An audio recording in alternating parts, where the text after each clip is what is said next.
Assalamualaikum warahmatullahi wabarakatuh. Apa kabar sahabat-sahabat semua? Pada minggu ini, pada pertemuan ke-11, kita akan membahas tentang efektivitas manajemen berbasis sekolah.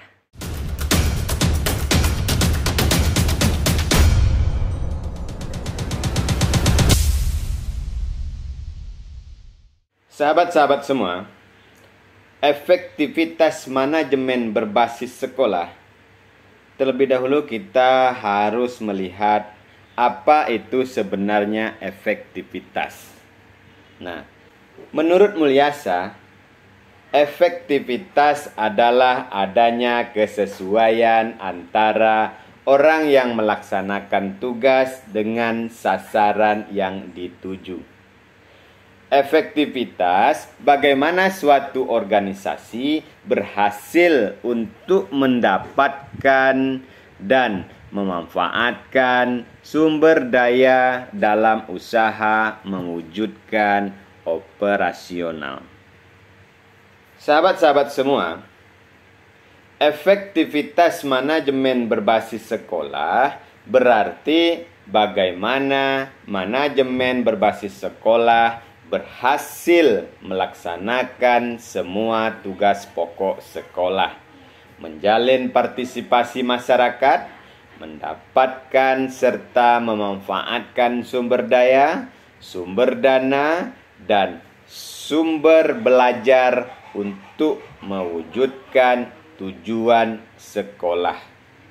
Jadi, efektivitas manajemen berbasis sekolah ini dapat dilihat berdasarkan teori sistem dan dimensi waktu. Nah, berdasarkan teori sistem, kriteria efektivitas haruslah mencerminkan keseluruhan siklus input dan output, yaitu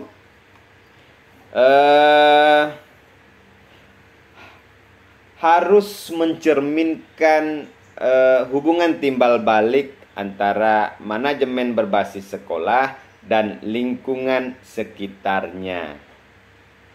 Nah, sedangkan berdasarkan dimensi waktu, efektivitas manajemen berbasis sekolah dapat diamati dalam beberapa jangkauan.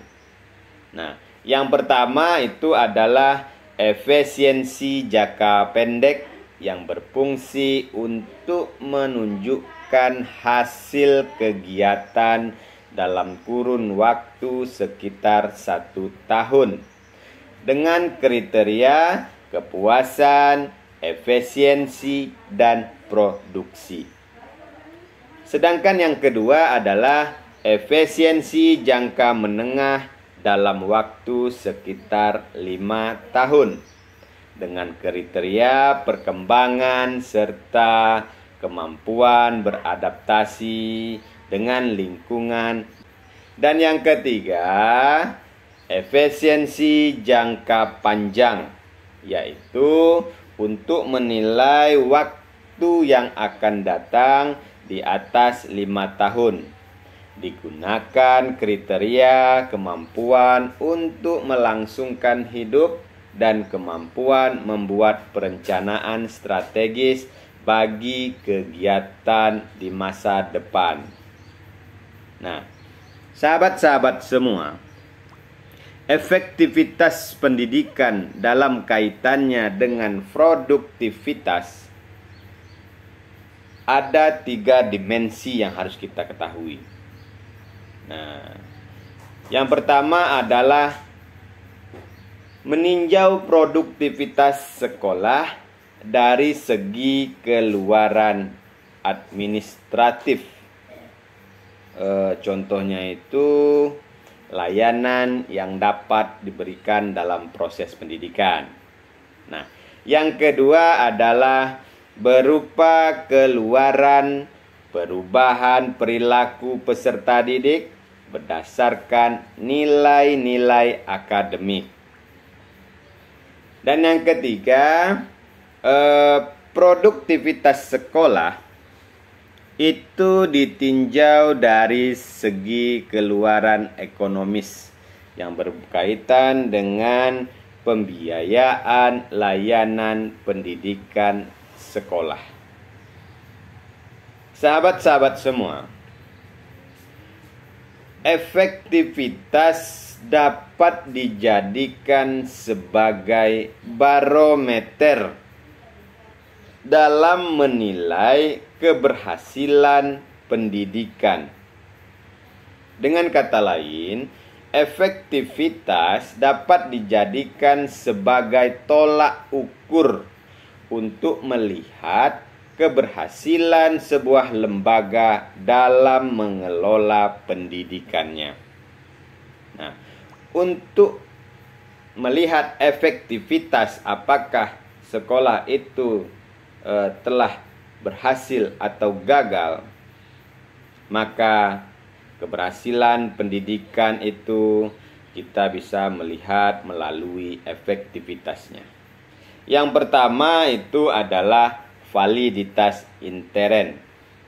Nah, validitas intern itu maksudnya adalah serangkaian tes dan penilaian yang dirancang secara khusus untuk mengukur secara pasti capaian sasaran suatu program pendidikan.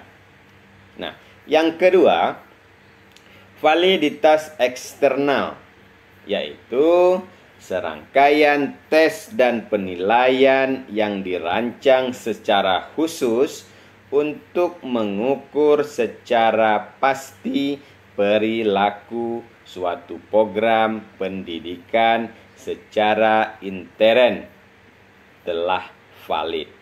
Nah, jadi itu sahabat-sahabat semua.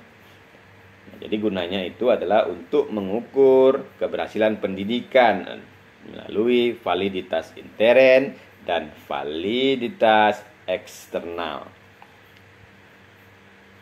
Adapun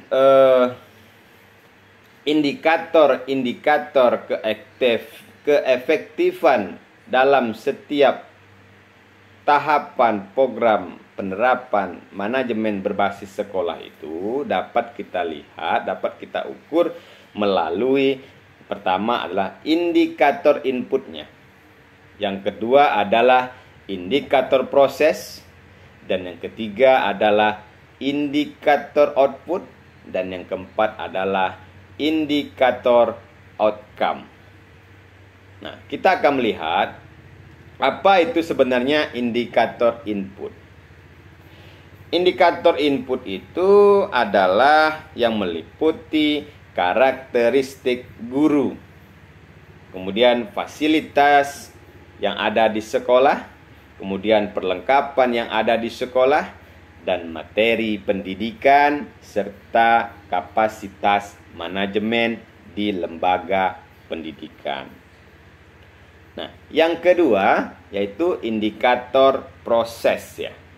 Nah, proses di sini meliputi administrasi, baik administrasi kesiswaan, administrasi sarana prasarana, administrasi tenaga pendidik, administrasi tenaga kependidikan, administrasi labor, administrasi perpustakaan, dan lain sebagainya. Kemudian alokasi waktu guru. Nah, kemudian alokasi waktu peserta didik. Nah, ini adalah indikator-indikator dari indikator proses. Nah, yang ketiga yaitu indikator output. Nah, indikator output itu merupakan hasil perolehan peserta didik dan dinamika sistem sekolah. Kemudian prestasi belajar siswa dan perilaku ataupun sikap siswa dan lain sebagainya. Nah, kemudian yang keempat yaitu indikator outcome. Nah, yaitu jumlah lulusan di sekolah yang kita bina ataupun lulusan di sekolah tertentu untuk melanjutkan ke tingkat berikutnya. apakah lulusan dari sekolah kita itu banyak yang melanjutkan ke sekolah ataupun ke jenjang yang lebih tinggi, atau justru sebaliknya. Nah, kemudian prestasi belajar di sekolah yang lebih tinggi. Nah, indikator outcome ini berkaitan dengan para lulusan. Apakah lulusan sekolah kita itu pada saat anak didik kita melanjutkan ke jenjang lebih tinggi itu memiliki prestasi, atau justru yang prestasi yang paling rendah. Nah, inilah indikator-indikator outcome itu. Kemudian apakah jika anak didik kita tidak sekolah lagi atau melanjutkan sekolah lagi, apakah anak didik kita itu mendapatkan pekerjaan yang layak, atau kalau anak didik kita itu bisa bersaing secara global di pasaran ya. Nah, serta pendapatan-pendapatan yang lain. Nah, sahabat-sahabat semua, dengan demikian, jika kita hubungkan dengan efektivitas manajemen berbasis sekolah, barometer efektivitas dapat dilihat dari kualitas program sebuah lembaga pendidikan. Kemudian, barometer efektivitas juga dapat dilihat dari kualitas programnya.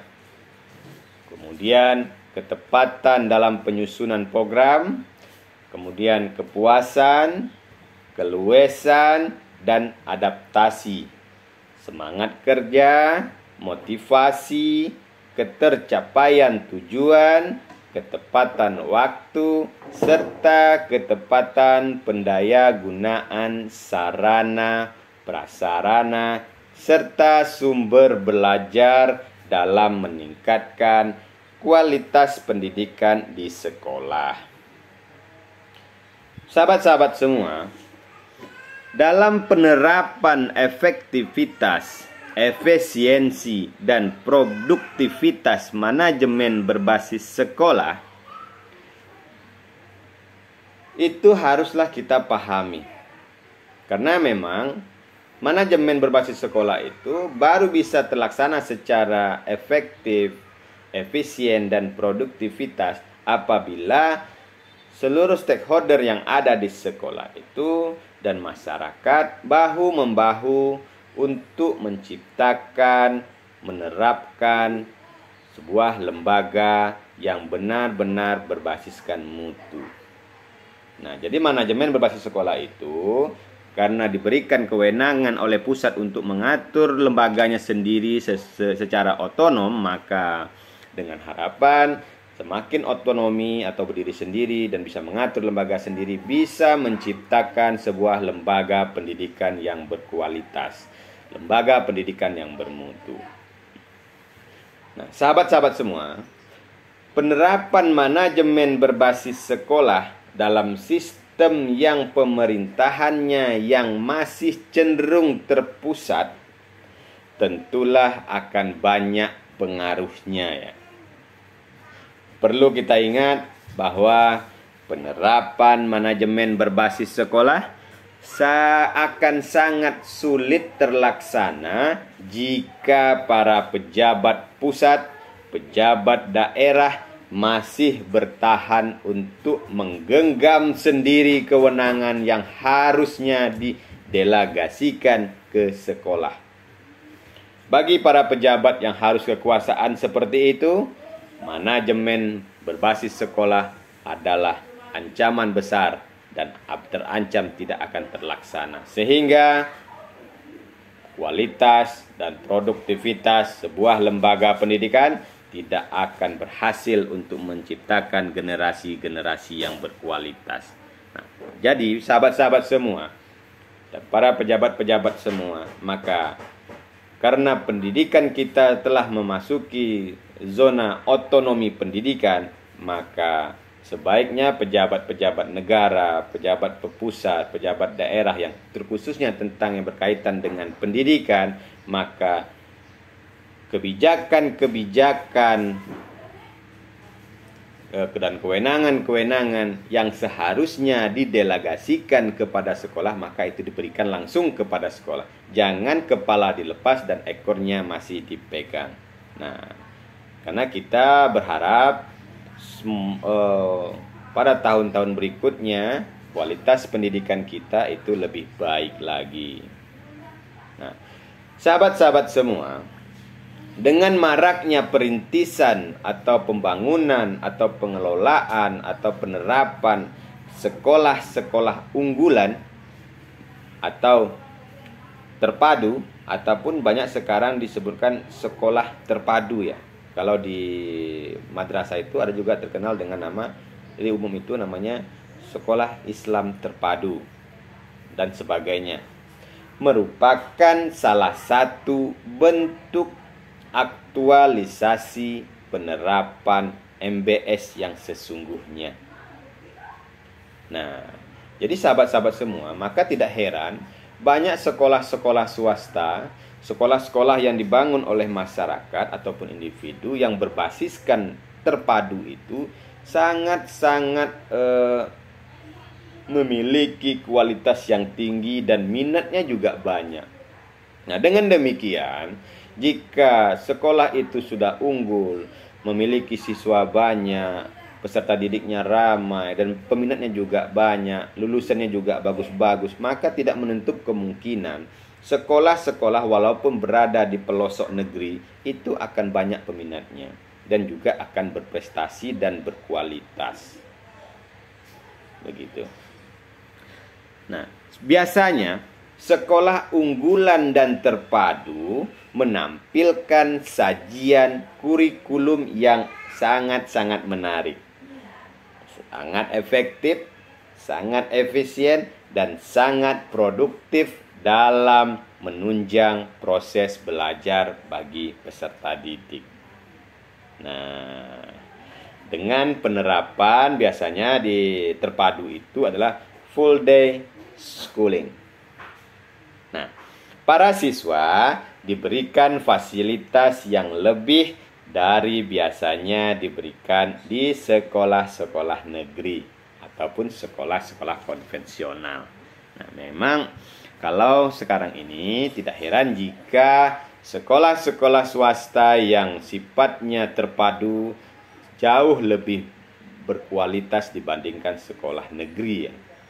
Nah, inilah peluang sebenarnya bagi kita, bagi para pendidik, bagi para pengelola sekolah-sekolah sifatnya swasta. Mari kita bersama-sama bersatu padu untuk meningkatkan kualitas baik income, outcome, dan sebagainya, agar lembaga pendidikan kita mampu bersaing dengan sekolah-sekolah negeri yang notabene-nya 100% didanai oleh pemerintah. Nah, dengan demikian, perkembangan sekolah-sekolah Islam terpadu atau sekolah-sekolah unggulan dapat menjadi salah satu contoh sekolah yang telah menggunakan manajemen berbasis sekolah yang baik, sangat bagus, dan sangat banyak peminatnya. Nah, sekolah yang telah menggunakan manajemen berbasis sekolah yang baik sesuai dengan kurikulum sendiri yang dipadukan dengan kurikulum nasional. Jadi sekolah terpadu itu adalah memadukan kurikulum yang dibuat sendiri oleh lembaga pendidikan, kemudian dipadukan dengan kurikulum nasional.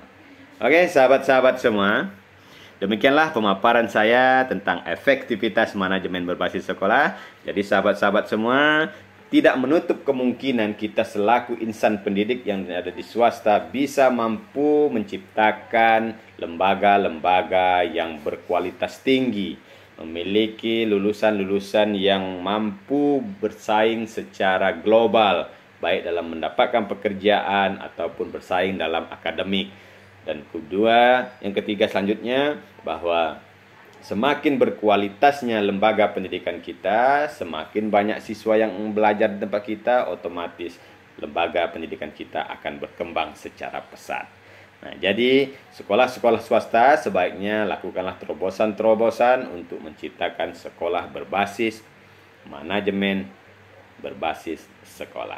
Saya Iji Sendrawan Anak Parit selaku dosen pengampu pada mata kuliah manajemen berbasis sekolah pada program studi manajemen pendidikan Islam, Fakultas Ilmu Agama Islam, Universitas Islam Indragiri Tembilahan. Mohon diri, jika ada kesalahan saya mohon maaf, dan saya akhiri. Assalamualaikum warahmatullahi wabarakatuh.